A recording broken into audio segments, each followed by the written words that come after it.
faith beyond the barriers or borders. I forget. Borders. Because faith is stepping to places that you don't really want to go. I have this strategy with little kids. That is that if you are overbearing with them, oh, you're so cute, come, come, come, they'll turn around and run away. So I tried to make myself sort of known a little bit, but stay in the background. And then if they ever decide that I might be trustworthy, then they'll come to me. So when granddaughter Emma arrived at our house last week, go ahead, Gina, and put up, yeah, this is Emma. She arrived at our house last week. She immediately went to Grandma's arms. No doubt about it. And within seconds, she was in Auntie Elena's arms. And me, from the other side of the room, I said, "Hi, Emma." She didn't even look at me. But about a half an hour later, somewhere I caught her eye, and I said, "Hi, Emma." And she kind of acknowledged that I was in the room, maybe a . And I waited a little longer. And then she was down on the floor, she's doing the walking thing and the crawling thing, and she was kind of over in my area, and so I leaned down and I said, "Hi, Emma." And she looked up at me, and she came over and she put her arms out like that, saying, "Pick me up. I now know that you're okay. I recognize you."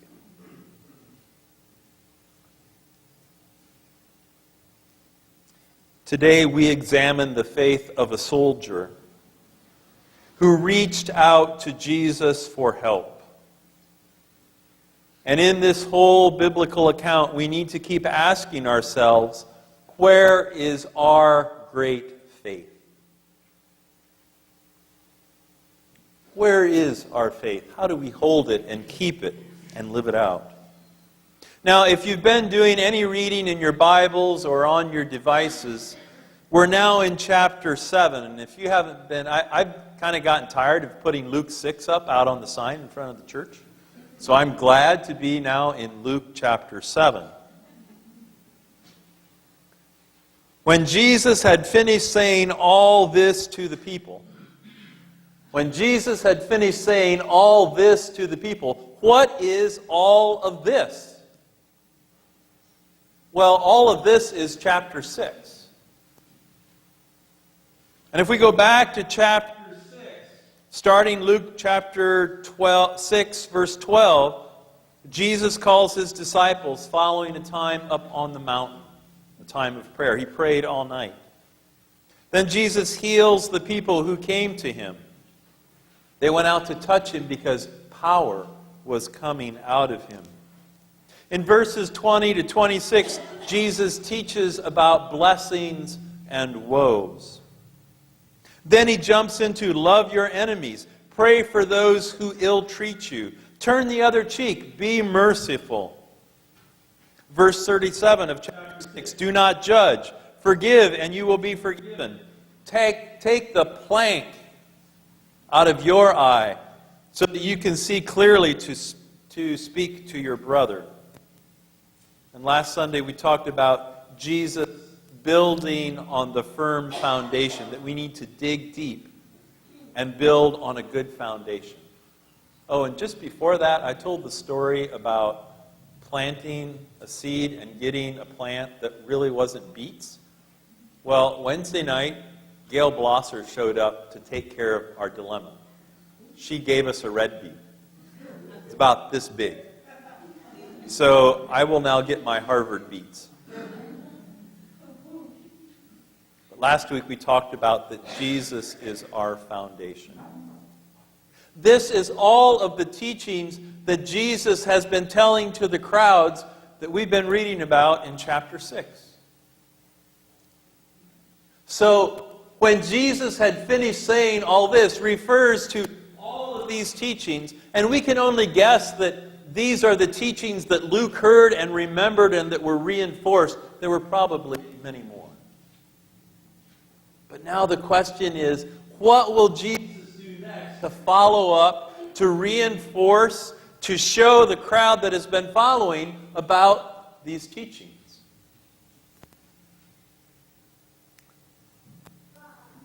As Jesus enters the town of Capernaum, Jewish elders approach him.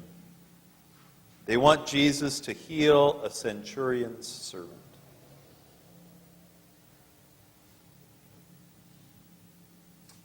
A centurion's servant, whom his master valued highly, was sick and about to die. We need to pause here and look at the two words up there, centurion's servant, to really understand and get a little bit broader depth of what is going on here.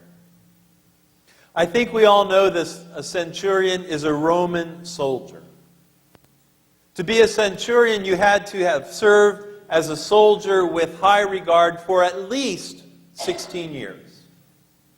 So you go to look for a new job and they want 2 years' experience. Well, if you're applying to be a centurion, you need 16 years of highly qualified service with the Roman military before you're even considered. In addition to that, a centurion would be someone who was a commander of about 100 other soldiers. Some outposts had more, some had less. The position was actually the backbone of the Roman army. And remember, the Romans are the conquering force in the whole Mediterranean basin. They have conquered all the way from Italy down along Asia and Europe. Got my geography back there, but Asia, and then down in around the Mediterranean and up into North Africa. It is a huge empire, and the way they hold that empire together is with their military, and the backbone of that military are these commanders, the centurions. As a commanding centurion, they should not be a person who seeks after danger. They don't want daredevils in this position. They have to be someone who is steady in action and reliable. A centurion should not be overly anxious to rush into a fight, but when hard pressed, be willing to hold his ground or even die at his post. A centurion was an elite soldier and also an outstanding individual. But, in the eyes of the Jews, and in Jesus' DNA, a centurion was the enemy. The Jews chafed against the Romans who ruled them. And we can see that as we read the New Testament over and over again. So as Jesus enters Capernaum, he has a message from the commander of the enemy. Oh, enemy. Has Jesus said anything about enemies? But we need to also look at the word servant. Now, more than likely, this servant was a slave. It just was pretty uncommon to have a servant who would have been free. And more than likely, this centurion servant would have been someone who would have been the spoils of war. That when the Romans captured a particular district or area, they would have taken people captive, and part of that would have been to take slaves. So probably this servant, this slave, is also an immigrant, someone who is a foreigner to this place. What's the value of a servant or a slave? When a servant couldn't work anymore, they were turned out to die. And remember, in this economy, if you weren't under someone of protection, when you were turned out, you probably would not survive very long. A slave or a servant were just another tool to use like an oxen or a plow. So here is the Jewish enemy asking for, even pleading for healing for a slave. By all outer appearances, this is an impossibility. possibility. This is an oxymoron, something that really should not be happening. There should be no room here for mercy or for faith. And yet this Roman soldier is a person who is seeking God. He has a positive relationship with the Jewish leaders, enough so that they will plead earnestly on his behalf. Jesus' words ring in our ears. Love your enemy. Do good to those who mistreat you. The crowds who were following Jesus clearly saw what was happening here as these Jewish leaders came and pleaded with Jesus to come to the centurion's house. Is our faith great enough to reach out and trust an enemy? Here is an enemy to love. Not only has Jesus been teaching in the last period of time about loving your enemies, about showing mercy, about withholding judgment, now is Jesus' opportunity to demonstrate what it means to love an enemy. And I have to ask myself, what would I do if I were in Jesus' shoes? Jesus heads towards the centurion's home. Yet even before Jesus arrives, the centurion sends friends to say, just say the word, and my servant will be healed. The Roman soldier understood trust and faith. I really wonder sometimes how much I understand faith. And I really wonder sometimes how much I understand trust. In some ways, I think my little granddaughter, the little ones we have here, understand faith and trust more than we adults. Because they're willing to put out their arms and say, hold me, after they die.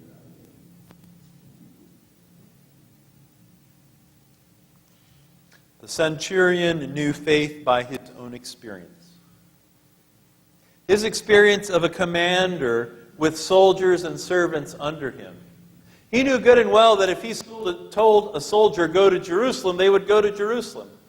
Or if he told a servant, have a big meal ready tonight for a guest, it would be ready. In his realm and sphere, he knew that when he gave a command, it would be done. There's no question in his mind about that. That was faith. And so as he comes to Jesus, he also knows that Jesus is operating in his realm of authority. When Jesus was baptized, I give you all power in heaven and earth and under the earth. So the commander knows, this Roman soldier knows, that he is not asking something impossible of Jesus. He is asking something that is very possible. Just say the word, and my servant will be healed.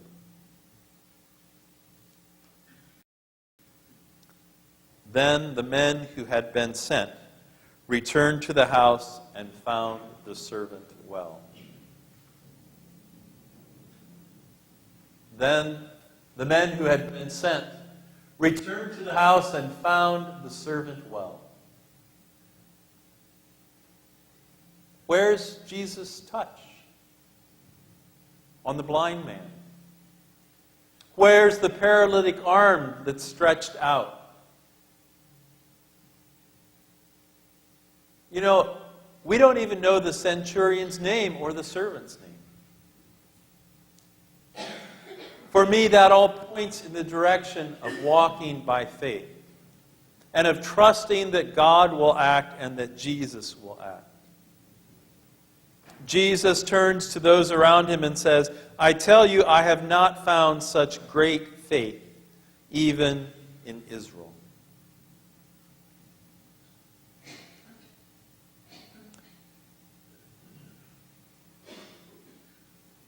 Here there is faith for the Roman, faith for Jesus, faith for the crowd to believe and see what all is happening.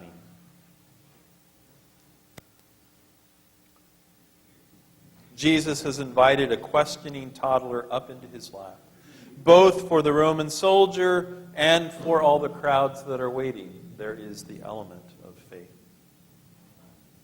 Yet one more surprise awaits. Jesus turns to those around him and says, "I tell you, I have not found such great faith even in Israel." The Roman soldier has greater faith than the Jewish crowds and leaders. Both Jesus and the Roman soldier have to step out in faith and cross cultural barriers. It could be that as the centurion's servant is healed, there are devout Jews who walk away in dismay. Why would Jesus heal an enemy? Why would he help those people? So the story here is about faith healing a servant.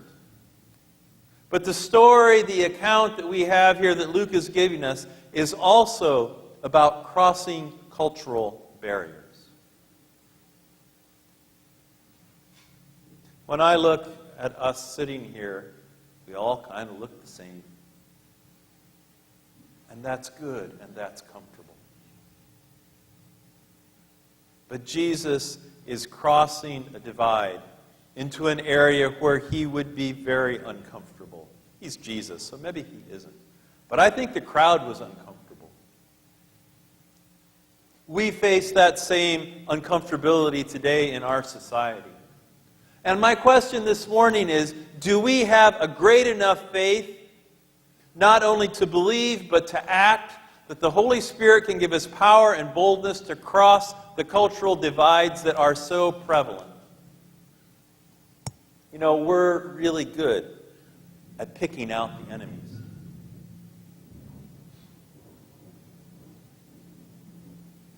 Who are the enemies for you? Who are the people? It's not good to walk in front of the podium. Not enough space. Who are the people that you label as different than you, or who are your enemies? The Republicans? The Democrats? The Speaker of the House? The President? Which football team are you perturbed with? What about the neighbor that blocks your driveway? Or the guy that cut you off? What about the immigrant? The Hispanic, the Mexican, the rich guy, the poor guy? You see, all of those things, we throw labels out, and as soon as we throw a label out, we put a barrier. And Jesus is asking us, challenging us today, do you have the faith to step across that barrier and bring the love of God? Do we have the faith to step across those barriers and bring healing?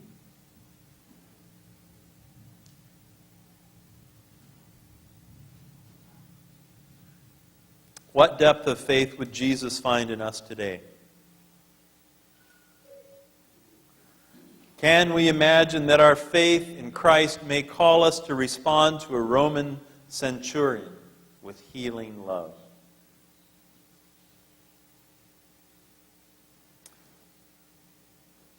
And I had to throw this in at the end, toward the end. I think that night, in the centurion's home, with the servant well, the servant who was highly valued, with him being well, everyone rested and slept really good. Faith brings rest. Emma reached out to me in faith that I would take care of her. The soldier reached for Jesus in faith that his servant would be healed. And I want to close this morning with the story of a woman named Alice Kraft Kearney, and how God called her to open a medical treatment house following Hurricane Katrina. Alice has lived in New Orleans all of her life. And she was there with her family during the onslaught of Hurricane Katrina about 5 or 6 years ago now. She and her family were evacuated to New Mexico, to Albuquerque, New Mexico, where they stayed for months until they returned to New Orleans in December. And I'd like to share with you her story. When we got back to New Orleans in December and saw the devastation firsthand, we were still traumatized, not knowing how to pick up from there. At my mom's house, we ran into some young volunteers on bicycles saying, "Come to common ground, a center set up in a house in the 9th Ward." And one day, a young woman said to me, "Well, Alice, you have a healthcare background. Why don't you start a clinic?" My background was inpatient care, she said. I wasn't administration. So my first reaction was, me? Then I heard it. I was in the room, and it came so clear. Take care of my people, and I will take care of you. And I responded, "Oh my God. Oh my God." When I got that command, I prayed very hard because I didn't want to go off on my own and say I was called when I really wasn't. So I was wondering and praying, "Show me something to confirm that this is what you want me to do." I knew I wouldn't want to do it without my friend Patricia Berryhill, so I asked her, and she said yes. Through her, the house was provided. This was the first confirming sign. After that, a group called Leaders Creating Change Through Contribution wanted to do a renovation. They had $35,000 to give, and they gave it to us. With the support of Common Ground and many other volunteers, in 10 days, 70% of the renovation was complete. People worked around the clock through the night. That was my second confirming sign. One day, I went to City Park, where there was a big relief operation. But when I got there, they were closed. So I asked the lady who was overseeing, I was wondering if I could get a case of water. She said, "Follow me." Then led me to an area where people were restocking. She yelled out, "Everybody, turn around. You see this lady? You see her? Whenever you see this lady, you give her whatever she wants and however much she wants." And I kid you not, when I left that day, my car was loaded down. When I got back to the clinic, people came out and asked, "What's all this?" And I said, "Nothing but the hand of God." So that was the third confirming sign. And I knew the Lord had put a call on my life. I quit my job. I had no means of support. God is my witness and my judge. I asked no one for anything. God provided everything. We were able to open not because of coincidence, but because of what I call God incidents. But you have to walk in faith and keep your eyes like laser vision on Him. Stay in constant connection with Him and know He has a plan. He has our future. It has been a huge effort. 2,500 people have come through our doors. People were dying because they could not get to a doctor, because they could not get routine medications. Those without insurance were most in need, and they were the ones we served. God has given me such a sensitivity. I feel the pain of the people so deeply. Sometimes I just cry. The depraved indifference, the lack of progress is shameful. But every time I start wavering in my faith, the Lord won't let it happen. That's what I've learned from Katrina as a receiver and a giver, is that when you are showing kindness, people can feel you used by a higher power. God is present and touches lives. It is the way of Christian leadership. Kindness is the command, and kindness is the promise. God gives when he puts a call on your life. Where is God calling us to strengthen and implement and walk with our faith? Amen.